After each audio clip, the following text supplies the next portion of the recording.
The 2021 State of the College. I'm Brenda Hellier, and I have the honor of serving as a Chancellor at San Jacinto College. And on behalf of the San Jacinto College Board of Trustees, I want to thank you for joining us today. You know, last year we did the State of the College virtually because of the pandemic. So it's great to have so many of you here today. And then we are live streaming this also, so we have the virtual crowd, and I just want to say hello to them also. And you know, as I want you to know, we're still seeing the effects of COVID in our communities. And I continue to pray for those who've been affected and hope that we're truly on the road to recovery from this pandemic. All of us are working to move forward. And that is certainly the case here at San Jacinto College. The last 20 months have been challenging. And as I reflect on those months, I'm amazed at the work of our employees, what they've done to assist our students through a really tough time. In addition to moving thousands of classes online, we did the same thing for our student services, including moving recruiting, advising, campus tours, counseling, tutoring, financial aid, and veteran services. All of those went online. Student success is at the heart of what we do. So it was important to us as a college to wrap our arms around our students and support them however we could when the pandemic hit and through these past 20 months. And what we found is that our students and our employees were resilient. Yes, there were struggles, but we were committed as a family and as a community to helping in any way possible. We increased our food market distribution and made that available as a drive-through operation. And we distributed more than 140,000 pounds of food, and we're still doing that today. We're distributing food to whoever needs it. We were able to identify students who needed laptops or Wi-Fi so that they could continue their studies at home, and we delivered those also to their homes. And so those resources were made available to them. They were convenient, and we're continuing to do that today. We have loaner laptops, loaner Wi-Fi, and students have those resources available. We were fortunate to have received dollars from the Higher Education Emergency Relief Fund. And from those federal funds, we distributed nearly $32 million directly to students for emergency aid. And these were dollars for utilities, for rent, for gas, for food, or for them to use to pay tuition and books. We erased nearly $2 million of student debt that was incurred during COVID. And we did this so students could re-enroll and not get behind on their coursework. And we helped over 5,000 students retake a class that they may have withdrawn from or earned an F in during fall 2020 or spring 2021 semesters. And again, we did this because we didn't want students to get behind. We needed them to stay on their coursework path. And through some of these federal funds, as well as funds that we've received from the Texas Higher Education Reskilling and Upskilling Education grants from the state, we are helping to fill a gap that was left in our region's workforce. due to COVID. We are using these resources to help cover tuition, instructional materials, supplies, and even certification exams for students in a variety of workforce programs that they can complete in 12 months or less. And it'll place those graduates in good paying jobs. And finally, with the largest donation in the college's history, $30 million from Mackenzie Scott and her husband Dan Jewett, we were able to create the 21 Forward Scholarship for 2021 high school graduates who live in our taxing district.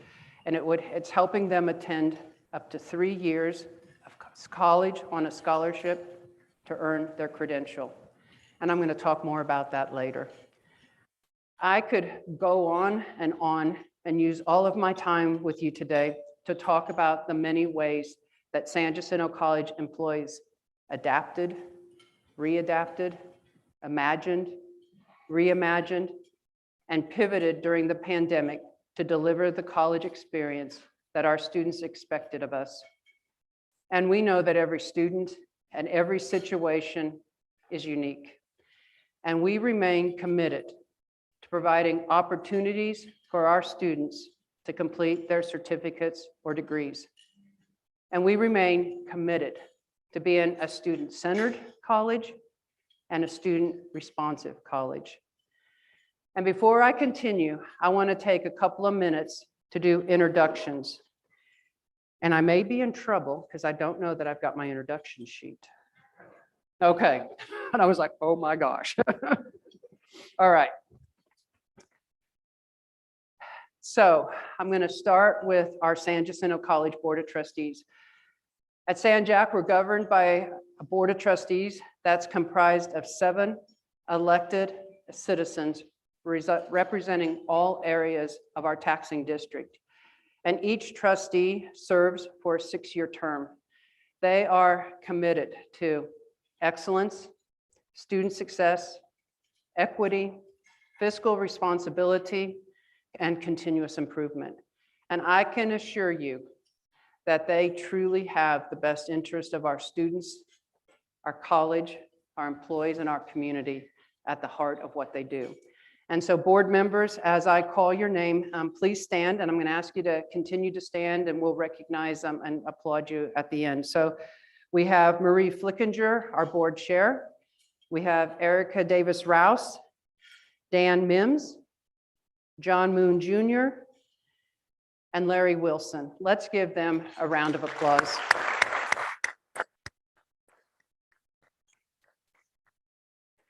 I truly thank each of them for their commitment to our students and to our college. And I can tell you that the vision that they have set for this college is the driving force of what you see all the work being tied to. And so again, thank you, board members. And we also have the San Jacinto College Foundation. That foundation was formed 25 years ago, and it was formed to help students fund their higher education credential. And we know that our students have many barriers, and financial aid, financial need is at the top of that list. And through the years, the San Jacinto College Foundation has raised millions of dollars to support our students with scholarships. I will introduce the foundation board, and again, as I introduce you, please stand, and then we'll give a round of applause at the end. We have Steve Cowart, who's the chair of our foundation board. Steve, where are you? Please stand right there. Katie Crackle, Rick Guerrero, Rebecca Lilly, Frank Nadolny, Jaime Ortargan, right there, and then Connie Valeris. Let's give them a round of applause.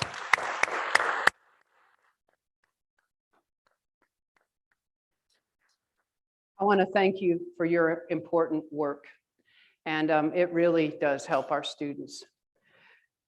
Additionally, there are several elected officials and staff members here representing elected officials, and so I'm going to introduce them. I'm going to ask them to stand, and then I'm going to ask the audience, please hold your applause until all are introduced now. And I've got quite a list here. So we have Jay Guerrero representing Senator Cornyn, We have Beverly Ferguson Cooper representing Congressman Brian Babin. Mary Davis representing Congressman Troy Nehls, and Alex Chadwell representing Congressman Troy Nehls. Jared Vargas representing Congressman Randy Weber.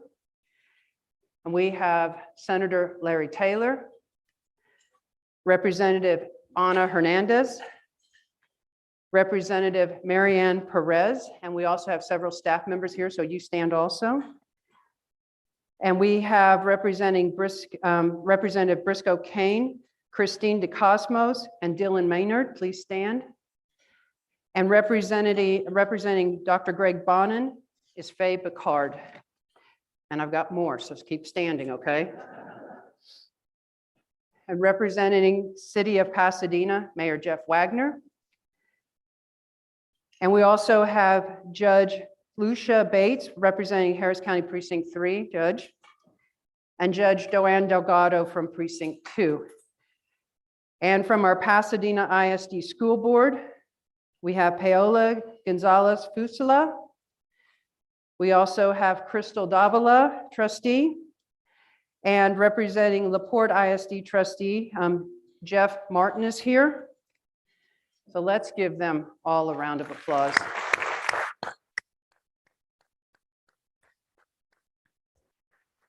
Please sit. This college is really fortunate to have amazing representation at the local level in Austin and in DC, and you saw that here. And I do want to thank all of you. You always take my calls, open your doors when I come to visit, and you even act like you really like me. So thank you for that. So, and then I want to introduce our school district partners. They are joining us today, and we work closely with each of our independent school districts to ensure a seamless transition for their students if they're taking dual credit classes with us or once they graduate from high school. The essence of what we do is around our partnerships around our school districts and really trying to make sure their students have a higher education journey that they can be proud of. And so with us today, Stephen Harrell, who is the Deer Park ISD superintendent. Stephen, you stand, and again, all of you stand, and then we'll clap. Representing Galena Park ISD is Superintendent John Moore. With LaPorte ISD, we have Superintendent Walter Jackson. And Pasadena ISD, we have Superintendent Deanne Powell. And with Sheldon ISD, we have Taylor Bonita, and she is with the Career and Technical Education Coordinator.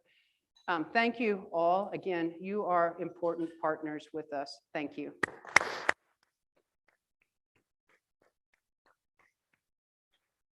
And I want to do one more introduction. Alvin Community College appointed a new president back in, I think it was July.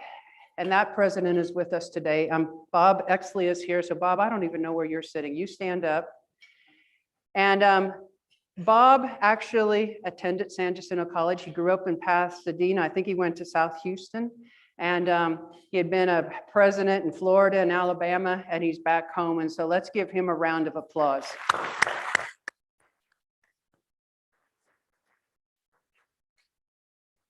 So 60 years ago, San Jacinto College opened its doors in a rental storefront in downtown Pasadena. The on-time opening of the college, it was actually a little iffy because Hurricane Carla made landfall in Corpus Christi on September 10th, 1961, and the effects of that hurricane were felt right here in Pasadena. But despite the storm's impact to the Gulf Coast, San Jacinto College opened on time on September 18th, 1961. And Billy Joyce Fields was the first student to register and pay. And for that fall 1961 semester, and we had 876 students that enrolled that semester. And we actually set the record in Texas with the most enrollment for any community college in the first year. Pretty amazing, right? And today, we have more than 42,000 students taking classes across 5 campuses in East Harris County. We've come a long ways in 60 years. And we kicked off our 60th anniversary celebration at our September board meeting. And the theme is 60 years of service. And so we're going to be celebrating all year. So let's take a look at what San Jacinto College looked like in that first decade.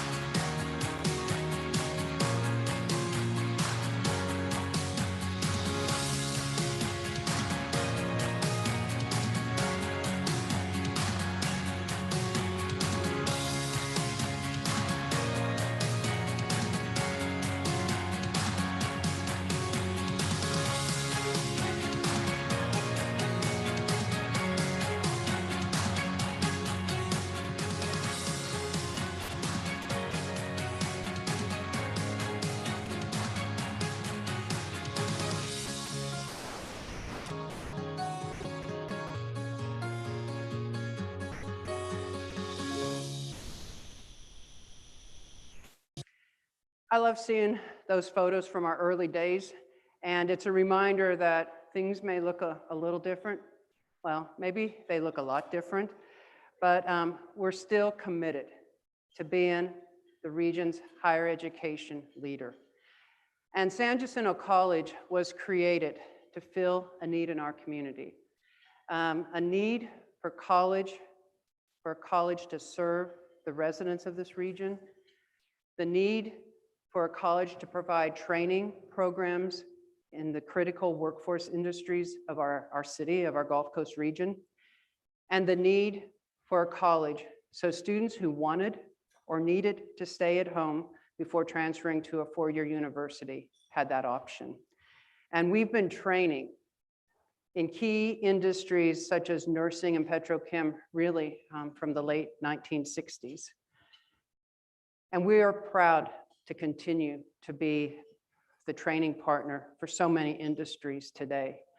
And nursing and petrochemical are definitely right at the top of the list. But today, I want to tell you about some other programs you may not know about. So last year, we had more than 6,500 students come to us to earn their basics, those core courses that they needed before they transferred to a university.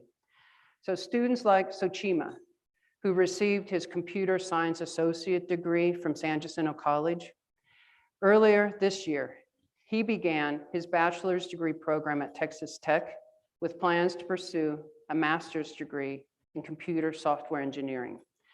He grew up in Nigeria, and thanks to some cousins who attended San Jacinto College, Sochima became a student and then a graduate. Pretty amazing story. And then there's Laura, a life science alumni who in January 2020 was the only undergraduate student on a research boat to Antarctica. 8 years ago, as a criminal justice student at San Jac, she took a life science course. She took a geology class, and that really set her on a different stage, where she would now be on the southernmost continent of our world. And what she realized through this geology class is that she really liked the life sciences and the physical sciences. And so she finished her undergraduate work at the University of Houston, where she was invited on this trip to Antarctica. And what she was doing there was to collect and study sediment cores off of glaciers. She's now pursuing her doctorate in marine geology and geophysics at MIT. And now let's talk about Sydney. Sydney was fascinated with cooking from the time she could stand on tiptoe to mix brownies with her grandma. And she landed in our pastry chef program. And thanks to the pastry techniques and to entrepreneurship skills that she learned, she went on to turn what began as a hobby into a full-time business. And she said she chose San Jacinto College because she didn't have to borrow money to get a great culinary education. Instead, she could save that money to one day open her own business, and she could put that money into that business. Today, her company is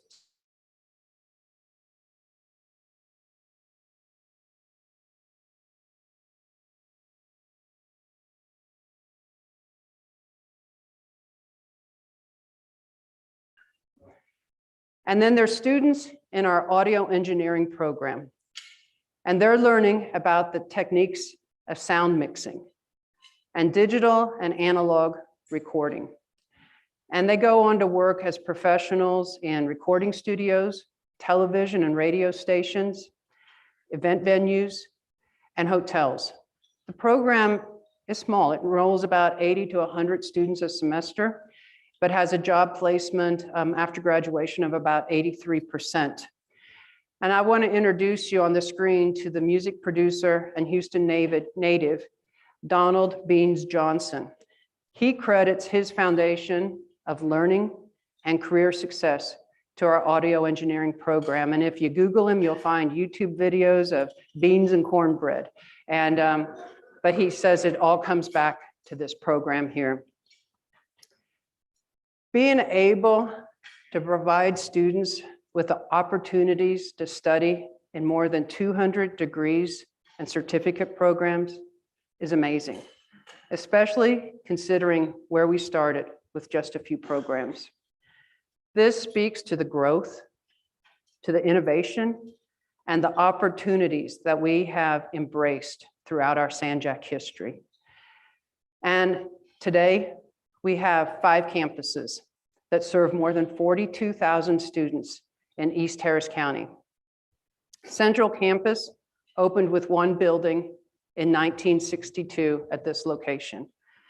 And all operations were moved from downtown Pasadena to this campus in 1964.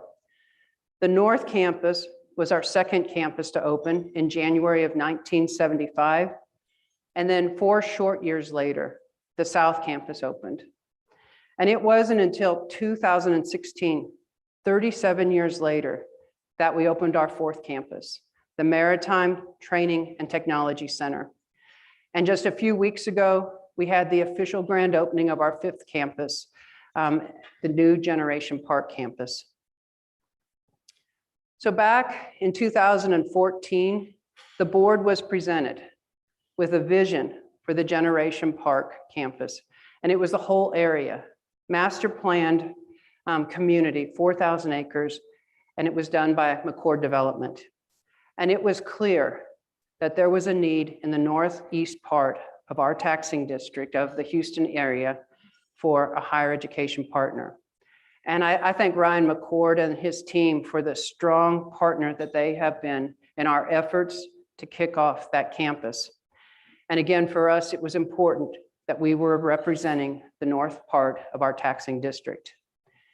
We opened the Generation Park campus in fall 2020 as our 5th campus, and we continue to recruit students to this new campus, and we know that it is really going to be a major success when you look at the growth for that area.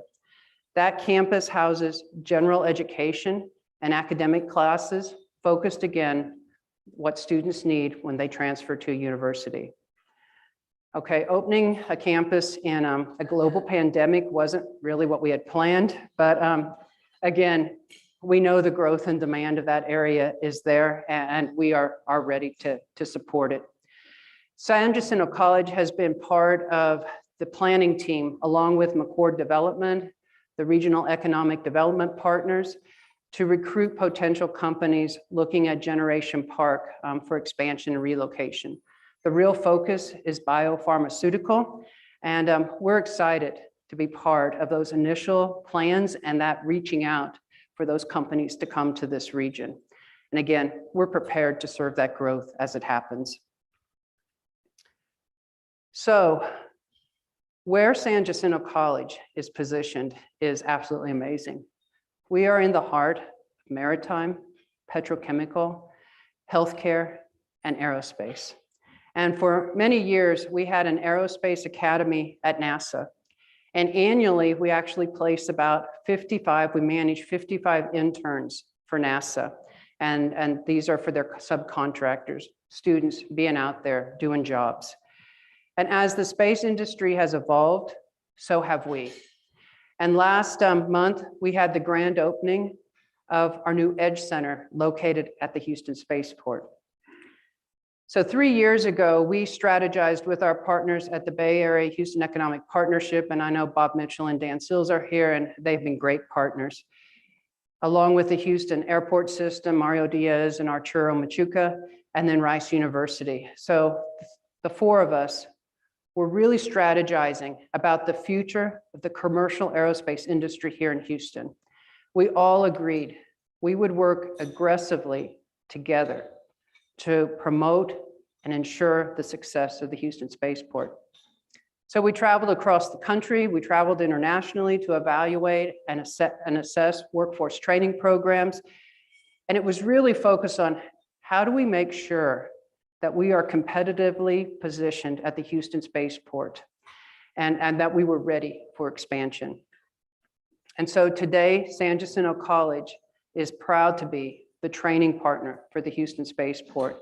We have 5 certification programs that directly support the aerospace industry, as well as a drone program and customized training classes to meet individual company needs.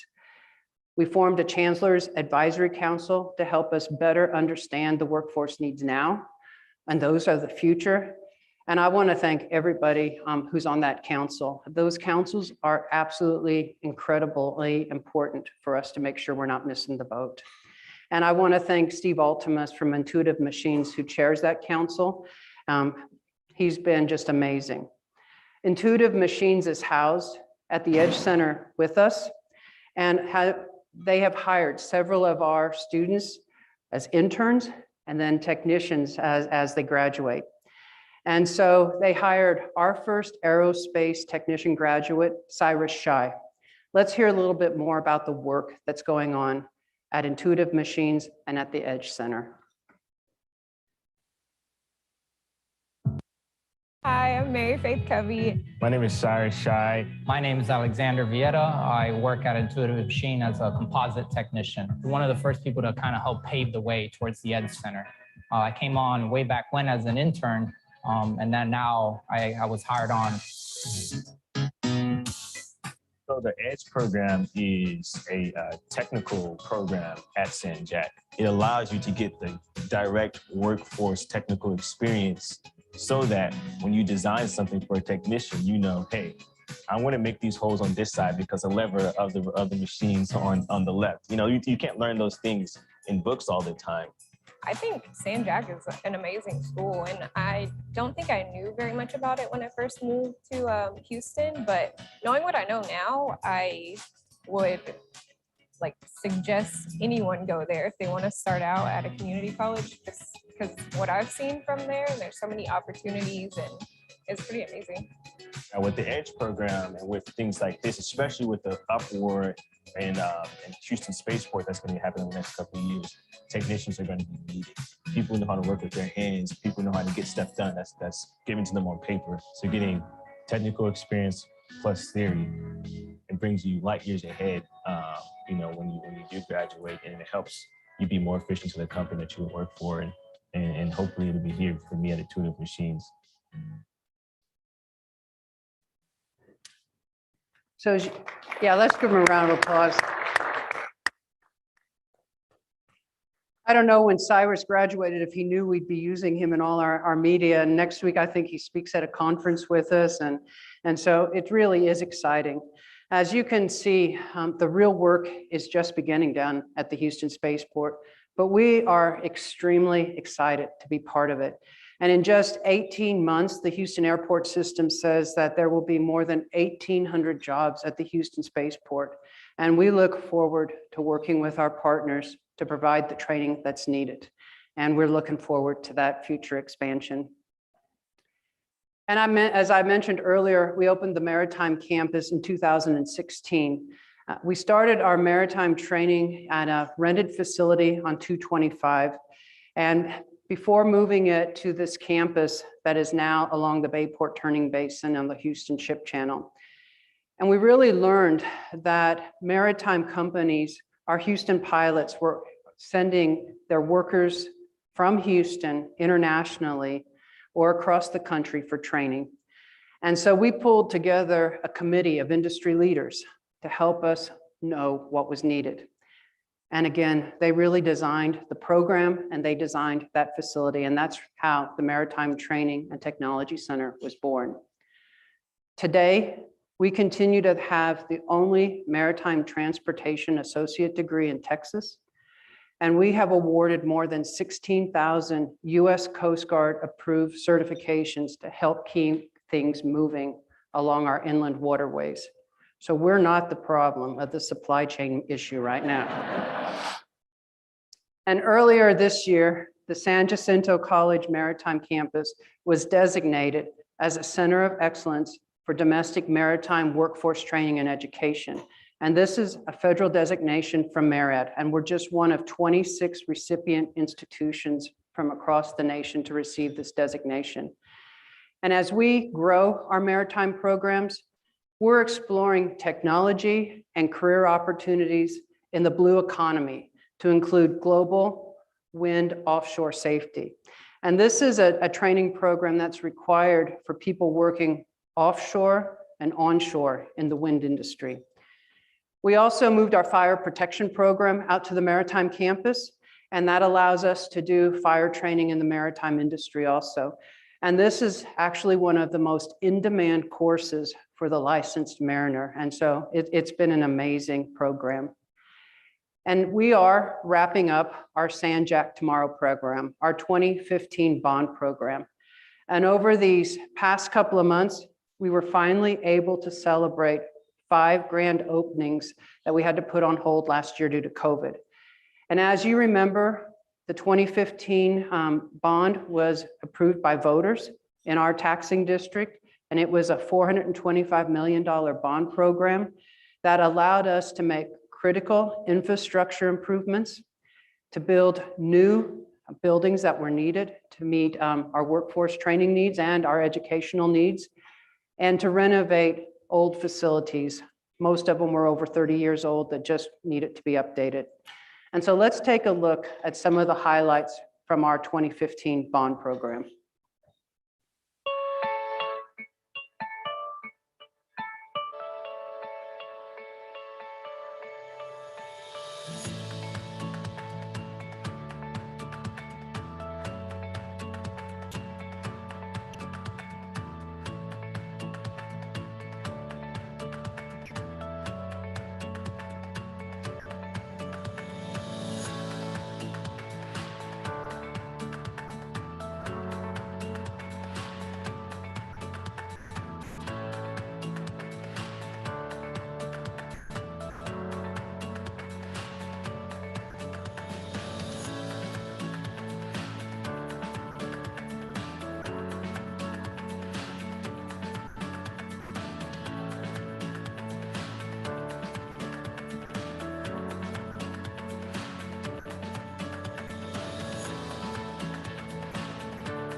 Those projects were so important to this college, and they will serve us for many, many years to come. But one new construction project that wasn't covered in the video is a new classroom building here on the central campus. This instructional building will be a first for the region, and I know Mayor Wagner's been involved with this also because it's a pretty interesting project. It's actually also one of the first for the nation. It's the largest instructional building in the United States constructed from mass timber. And we chose mass timber for its environmental sustainability and its cost stability. And I'm sure most of you are asking now, how could you have achieved cost stability through the increasing lumber prices through COVID? We actually did, though. because we locked in all of our timber prices before COVID hit. And so we really got lucky. And this building's amazing. And it's opening next year in 2022. And so we'll be hosting you there soon. And speaking of construction during COVID, in conjunction with our construction contractors, our partners, we were able to keep all our projects moving and on schedule during COVID. And I want to thank the construction team, both internally here at the college and then our external partners, for their diligence and their commitment to the projects and to safety during this time. I think we were very lucky to keep everything the way we did and then to have the safety measures in place. And finally, on the 2015 bond program, we're still working through additional projects right now with the remaining funds. And then we plan to sell the last round of $40 million bonds in January of 2022. And before I talk about what's next for San Jacinto College, I thought it might be fun to look at some of the facts about San Jacinto College over these years. So let's start. We have had more than 93,000 graduates since 1964. And our continuing professional development division, which is our non-credit side, they have had 175,000 enrollments since they opened in 1980. And more than $68 million has been raised for 100,000 scholarships through our foundation since 1996. And San Jac has grown to include approximately 2.5 million square feet of academic buildings, which supports the growing demands of our student population. And these facilities have been funded largely by taxpayer-approved bonds. And so I just want to say to our taxpayers, thank you so much for believing in us. And we have witnessed 12 NJCAA championships in our history. And last year, baseball and softball both finished third in the nation. And the Aspen Institute has named San Jacinto College as an Aspen Prize finalist 3 times. Most recently, as one of the top 5 community colleges in the country for 2021. And then it was announced last week that we are again one of the community colleges eligible for the 2023 Aspen Prize. So we want that $1 million. So, and I have been honored. Yeah, let's give that a round of applause.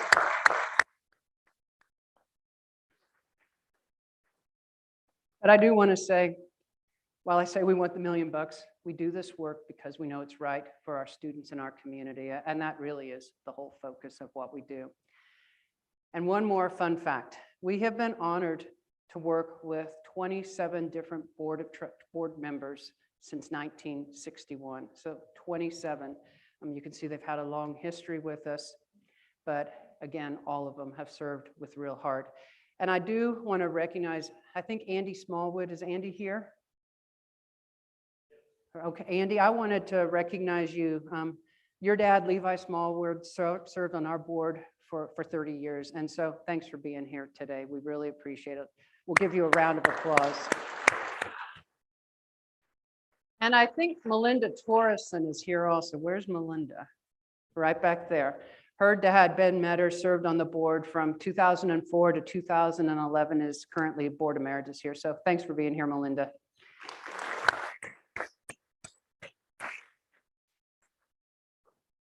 Those were amazing facts about the college, and they really have shaped who we are as an institution today. But one fact that I didn't mention that's going to change our students' lives for many more years to come is the $30 million donation we received earlier this year from philanthropist Mackenzie Scott and her husband, Dan Jewett. This donation is the largest in the San Jacinto College history, and it was a complete surprise. I was in Austin, and I'm gonna go off script a little bit, so I know this makes people nervous, but I was in Austin and I got an email, and it was one of those emails IT really tells you you shouldn't respond to. And it was a little cryptic, And you know, when you see an anonymous, potential anonymous donor, you're thinking, I really wonder what this is. And I didn't respond right away.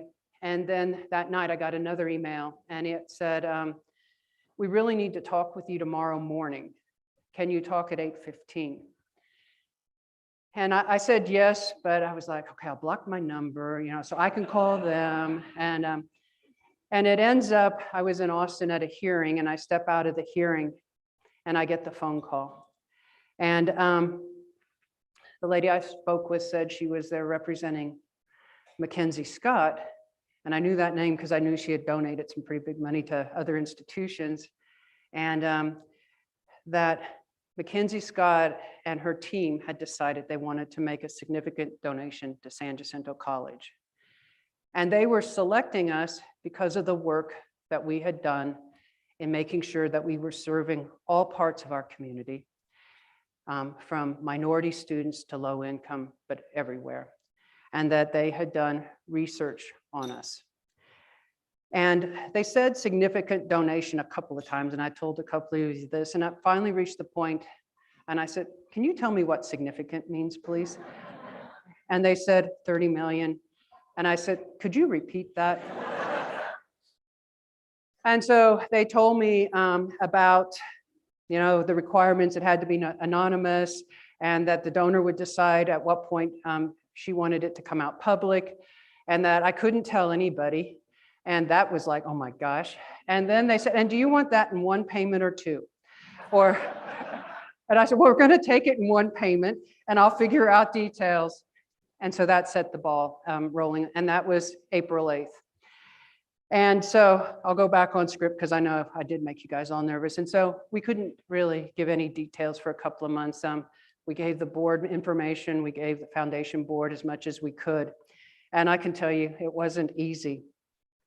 But we are so incredibly grateful for this support. And it really does go to show you that the work we're doing here in helping our students and to changing the lives of our community is not going unrecognized. And so when we could finally announce that we had received this gift, and it was in the bank, and I did tell Charles Grant, I kept checking the bank account, making sure they didn't take it back. So, you know, I checked it for about 2 days and then we decided it was real. Then we moved it, so they couldn't get it. All right, so that's the accountant in me, right? And so our college board and our college leadership knew we needed to do something immediately to help the class of 2021. And so we formed the 21 Forward Scholarship Program. And it was for every graduating high school senior that lived in our taxing district at the time of graduation. And these students, if they enrolled for at least 6 hours for this fall semester, they could attend college debt-free. And this scholarship is available for them for 3 years. And I'm proud to say that we've had more than 2,500 students take this scholarship under the 21 Forward program. And I do want to again thank the superintendents, because when we called them and we were a little cryptic with them and said we wanted to announce this at graduation, and they were all so supportive and all, and they did everything that was necessary to help us do that and have helped us really make sure that we have this program in place. And so it has been amazing. But I do want to say this foundation has been amazing for the 25 years that it's been in place. This donation went to the foundation, but the foundation has already awarded over 100,000 scholarships for students. 100,000 students have gotten scholarships through our foundation. And so our students have a message for the donors for now and the donors in the future. So let's hear that message. Thank you. Thank you. Thank you. Thank you. Thank you. Thank you. Thank you. Thank you. Thank you. Thank you. Thank you. Thank you. Thank you. Thank you. Thank you. Thank you. Thank you. Thank you. Thank you. It makes a difference. And I just want to also say thank you. So now let me get back to the Mackenzie Scott and Dan Jewett donation, and next steps. The board and the college leadership team had several conversations, which led us to expand the Promise at San Jac program. And 2 years ago, we started this program as a pilot at 3 high schools in Pasadena. And this was in conjunction with Good Reason Houston. To date, nearly 900 students have been able to attend San Jacinto College without the financial burden, without any financial burden, with the goal that they're going to complete their credential. We had always hoped to expand this program. We wanted to expand it to our entire taxing district on a long-term basis. And when the Mackenzie Scott donation came in, it gave us significant seed money to do that. And so beginning with the class of 2022, students who live in our taxing district and who graduate between December of this year and June of 2022 will be able to attend San Jacinto College as a Promise Scholarship. And this will be a Promise Scholar. They will complete their certificate or associate degree. The Promise at San Jac program will pay for all tuition costs after financial aid and scholarships. It will also cover books and supplies. They'll have a coach that will be there to support them. And Promise Scholars will have to take 12 semester credit hours or more, and they must maintain a 2.0 GPA. And they'll have 3 years to complete their credential. This is truly a program built on promise, a promise of our support of financial resources, institutional resources, supports, and the students promise that they're going to perform and complete. This isn't free money. They've got to keep their GPA, and they've got to enroll, and they've got to follow the steps. And so it is my sincere hope that this Promise program will encourage students and their families to think seriously about the benefits of attending college to earn a credential and to take advantage of this incredible opportunity. We created an endowment with the Mackenzie Scott donation, and we want to add another $10 million to this endowment so that it is sustainable for many years to come. There's a donation card on your table. We invite you to join in helping build this endowment for the students in our taxing district. And together, we're really going to change the socioeconomic trajectory of our community. And I also want you to mark your calendar for May 20th of 2022. And that's when we're going to hold our 60th anniversary gala right here in this facility. And the theme for the gala is Stepping Brightly into the Future. And it's going to be a spectacular evening of fun and fundraising. And that is when we will officially kick off the campaign to raise the $10 million for the Promise at San Jac program. And I do want to thank LyondellBasell because they have come on board as our presenting sponsor. LyondellBasell has been an incredible partner with us. And there's many sponsorship opportunities available. So if you're interested, reach out to Terry Crawford. But again, it's about how do we celebrate the 60 years of history. And as we continue to move through this global pandemic, I work with groups locally and at the state level and nationally, and I'm continually asked, what's next for San Jacinto College? And people from other colleges and our legislators and our community members, they want to know what's happening at your campuses. Are students back on campus? How are they doing? Are you still wearing face coverings? Are the campuses open? And to all those kind of questions, I have to say yes and then no. Yes, our campuses are open, but we still have safety protocols in place and we're cautious. We encourage face coverings, but they're optional. We're still using Zoom for some meetings. And I thought we all had Zoom fatigue, but let's face it, Zoom adds a whole level of efficiency to life. And students are back on campus, but we're seeing that many prefer online offerings. About 43% of our transfer students and 70% of our technical students are taking face-to-face classes. And that's for this fall. In the past, about 70 to 75% of all of our students would have been taking face-to-face courses. So I have to be honest, I'm a little surprised by those enrollment numbers. I thought more students would be wanting to do face-to-face after being unable to attend for so long. But what this tells us is we need to understand why students are making this choice and how we're going to support those choices. Higher education is a competitive business. And in order to compete, we have to understand the student demand, and the entire enterprise of teaching and learning has had to change. And again, expectations have changed. And so we're still changing in every aspect of this college, from our facility usage, from our infrastructure, to our technology, and to just even technology enhancements and needs that our students have. From advising to financial aid to library services. All aspects of the college have had to rethink how to teach students and how to support their learning and our own learning as we move forward. We've learned much, but there is so much more to learn. And it's really, how do we learn and understand the student choices and their needed supports? How do we learn how to meet our students where they are? And then how do we take them from where they are to where they want to go?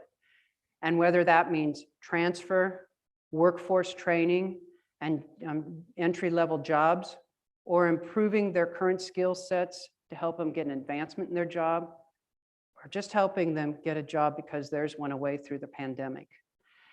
And so we need to provide our students with resources and skills that they need to achieve their goals and to earn their credentials. And so we're soul searching, and we're really digging into what are the next pieces.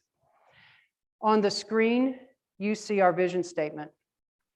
This is the statement that guides our work, all our work, every day. It's guided us through these past 20 months of COVID. We took our vision statement very seriously.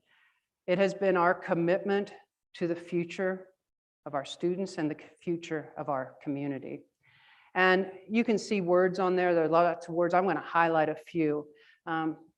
There's words: excellence in teaching and learning, student-centered support, workforce and economic development, lifelong learning, goals and dreams.